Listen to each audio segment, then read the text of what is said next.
ঈশ্বরের কেমন লীলা খেলা। এত বড় বিপদের হাত থেকে বেঁচে গেলাম। বিপদ কখনো বলে কয়ে আসে না। তো দেখো বন্ধুরা, আমাদের গাছে না তো বেশ কটা সুন্দর না গোলাপ ফুল হয়েছে। তো দেখো একটা বেবি পিঙ্ক কালারের, এত সুন্দর কালারের ফুলগুলো না খুবই ভালো লাগে। তো দেখো কতগুলো কুড়ি এসেছে। আসলে গোলাপ গাছ 4-5টা রয়েছে, তো সব লাইট কালারের। তো আর এইটা দেখো সাদা কালারের ছিল। আর একটা এইদিকে দেখো, এই কালারটাতে কি কালার কি বলবো আমি কিছু খুঁজে পাচ্ছি না, মেরুন কালারের বা লাল কালার, আবার তার মাঝে আবার সাদা সাদা।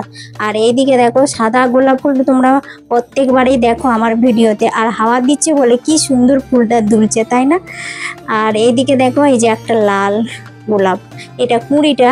তো আরও ফুল ফুটেছিল, সেগুলো কেটে দিয়েছি, তারপর আবার ফুল বেরিয়েছে। তারপরে দেখো আবার কচি কচি পাতা বেরিয়েছে, মানে পাতা বেরোলে মানে আবার ফুল হবে।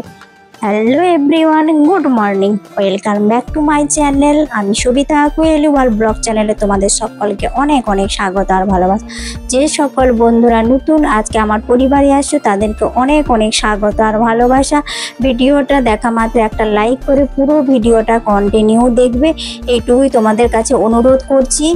আর কি বলো তো, এই কথাটা বলার কারণ হলো, তোমরা যেসব নতুন বন্ধুরা আসছো না, তারা শুধু ভিডিওটা না দেখে একটা করে কমেন্ট করে দিয়ে বলছো আমার পাশে থাকো, আমার পরিবারে এসো, এইগুলো করে পালিয়ে যাচ্ছে, তারপরে আর ভিডিওগুলো তোমরা দেখো না। তো সেই জন্যই তোমাদেরকে বলছি যে আমার পরিবারে যখন এসেছো ভিডিওটা ফুল ওয়াচ করবে, তারপরে একটা মিষ্টি কমেন্ট করবে, লাইক করবে। আর ভিডিওটা যদি তোমাদের ভালো লাগে তাহলে চ্যানেলটাতে সাবস্ক্রাইব করে পাশে থাকা বেল আইকনটা ক্লিক করে রাখবে। যখনই আমি কোনো নতুন ভিডিও আপলোড দেবো সঙ্গে সঙ্গে তোমাদের কাছে পৌঁছে যাবে নোটিফিকেশান। আর পুরানো বন্ধুদের বলছি তোমরাও ভিডিওটা ফুল ওয়াচ করবে। আমি দেখছি এই কদিন হলো কি বলতো, পুরানো বন্ধুরও তাই করছে, ভিডিওটা দেখে না, ভিডিওটা যে পোস্ট করার সঙ্গে সঙ্গেই একটা কমেন্ট করে দিচ্ছে, লাইক করে দিচ্ছে, ভাবছে যে পুরো ভিডিওটা দেখছি। আমি যখন ওয়াই2 স্টুডিওতে যাই তখনই আমি দেখতে পাচ্ছি যে কে বন্ধু আমার ভিডিওটা দেখেছে, কে দেখেনি। তো এইরকম প্লিজ তোমরা করো না। আমার সাথে এরকম করছো, চালাকি করছো, কিন্তু তোমরা ওই চালাকির ফাঁদে তোমরাই নিজেরাই পড়ে যাবে, জানো তো? অতি চালাকের গলায় দড়ি, এটা সবাই ভালোভাবেই জানে। তো সেই জন্য বেশি চালাক করা উচিত নয়। তো তুমি ভিডিওটা আমার দেখবে, আমিও তোমার ভিডিওটা দেখবো। তাহলে তো আমরা সবাই কি বলতো, একে অপরের সাহায্য ছাড়া তো আমরা কেউ এগিয়ে যেতে পারবো না। তাই প্রত্যেকের ভালোবাসা ছাড়া আমরা এগিয়ে যেতে পারি না। তাই প্রত্যেকের পাশে থাকো, এইভাবে ভালোবাসা দিয়ে পুরো ভিডিওটা ফুল ওয়াচ করবে। তো বলেছিলাম না আজ হচ্ছে এবার জানো তো বৃহস্পতিবার। তো বৃহস্পতিবারে সংসারের কোনো বাসি কাজ সেরকম আমি দেখাইনি তোমাদেরকে। তো বাসি কাজগুলো সেরে নিয়েছি। ওই যে বৃহস্পতিবার মানে উঠোনটা আমাকে ধুতে হবে পরিষ্কার করে, ঝাঁটটার দিয়ে ধুয়ে নিয়েছিলাম। তারপরে কাপড় কটা অল্প ছিল সেগুলো কেচে মিলে দিয়েছি।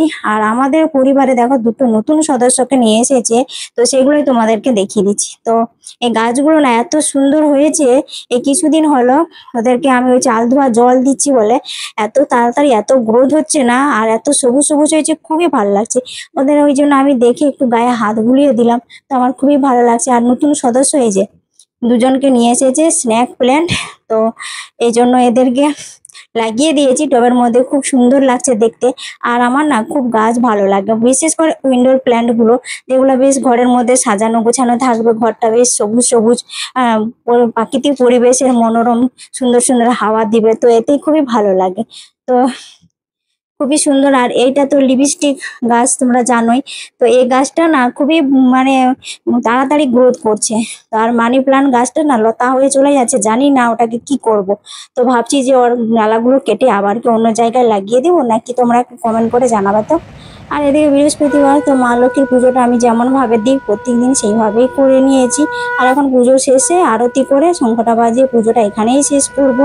আর এই বলছিলাম না ভগবানের লীলা, ঈশ্বরের কেমন লীলা খেলা। তো আজ হচ্ছে বৃহস্পতিবার। আমি তো প্রত্যেকটা বৃহস্পতিবার পূর্ণিমা বলো সব তিথিতে আমি সুন্দর করে বিশেষ বিশেষ দিনে একটু ভালোভাবে ভক্তি করে পুজো করি। এই পুজো করার ফলে কিন্তু সত্যি ভগবান আমার সাথে এমন লীলা খেলা খেলে তো আমি সেটাই অবাক হয়ে যাই, জানো তো। তো আজকে হচ্ছে বৃহস্পতিবার, আজকে মেয়ের টিউশানি থাকে। তো মেয়ের টিউশানি ছিল, তো মেয়েকে আমি সংসারের সমস্ত কাজ করে পুজো টুজো করে রান্না বান্না করে খেয়ে দিয়ে একটু দুপুরবেলায় তারপরে রেস্ট করেছিলাম। তারপরে টিউশনি দিতে গেছি, সেটাই বলছি যে কি হয়েছিল জানো তো। এত বড় বিপদের থেকে আমাদেরকে রক্ষা করে দিয়েছে, আমি ভাবতেই পারিনি। সেই কথাটা শুনলে না আমার গা শিংড়ে উঠছে জানো তো। মানে আমার কি বলবো তোমাদেরকে, বলতেও আমি মানে আমার শরীরটা কাঁপছে জানো তো। সেই চোখের সামনে সেই পুরানো দিনে স্মৃতিটা ভেসে বেড়ায়, তো সেটাই আমার খুব এখন কষ্ট লাগে, বলতেও পারছি না তোমাদের সাথে, কিভাবে বলবো। আর এইদিকে দেখো এখন টিফিন খাওয়া হবে, আলু ভেজেছিলাম আর পরোটা ছিল। এখন মেয়ে, আমি যে ঘরে দই করেছিলাম, মিষ্টি দই বানিয়েছিলাম, সেই দইটা ও তখন থেকে বলছে খাবো খাবো করছিল জানো তো। তো এখন ফ্রিজ থেকে বের করিয়েছে, তো আমি বাইরে রেখেছিলাম দইটা, সারা দিন ছিল, সারা রাতেও ছিল। তারপরে যে সকালবেলা ফ্রিজে ভরে দিয়েছিলাম, সেটা ও এখন বের করে বলছে আমি এটা দিয়েই দই দিয়েই পরোটা খাবো। তো আলু ভাজা দিয়েছে, আলু ভাজা খাবে নাকি তা জানি না। ও দইতে দেখো 2-3 চামচ করে নিয়ে নিচ্ছে, ও এক বেলায় শেষ করে দিবে। মানে 500 দই ছিল তো, দুধ ছিল সরি, সেই 500 দুধটা মেরে মেরে ওই 250 মতো দই হয়েছে মনে হয়। তো ওইটা ও একাই খাবে, দেখো না সকাল বিকাল করে দই খেয়ে শেষ করে দেবে। তো ওইটা দিয়েও পরোটা খেয়েছিল। তারপরে আমি বিকালবেলায় সন্ধ্যেবেলায় মানে মেয়েকে টিউশনি দিতে গিয়েছিলাম, টিউশনি দিয়ে চলে এসেছি, তখন কোনো অসুবিধা নেই জানো তো। এই যে এসে আমি টিফিন আবার রাতের খাবারটা বানিয়ে নিচ্ছি, এত যা প্রচন্ড গরম পড়ছে না, তার জন্যে গরমে আর কিছু রুটি টুটি ভালো লাগে না খেতে, আর মেয়ে রুটি ছাড়া খাবে না। তাই ভাবলাম যে নরম নরম গোলা রুটি বানিয়ে নিই, তাতে ভালো লাগবে হ্যাঁ গরমের সময়। তো ওই জন্য ডাল রয়েছে আর হচ্ছে দুধও আছে, আলু ভাজাও রয়েছে, তো সেগুলো দিয়ে খাওয়া হবে। এই জন্য মেয়েকে টিউশনি দিয়ে এসে আমি এগুলো বানিয়ে নিচ্ছি।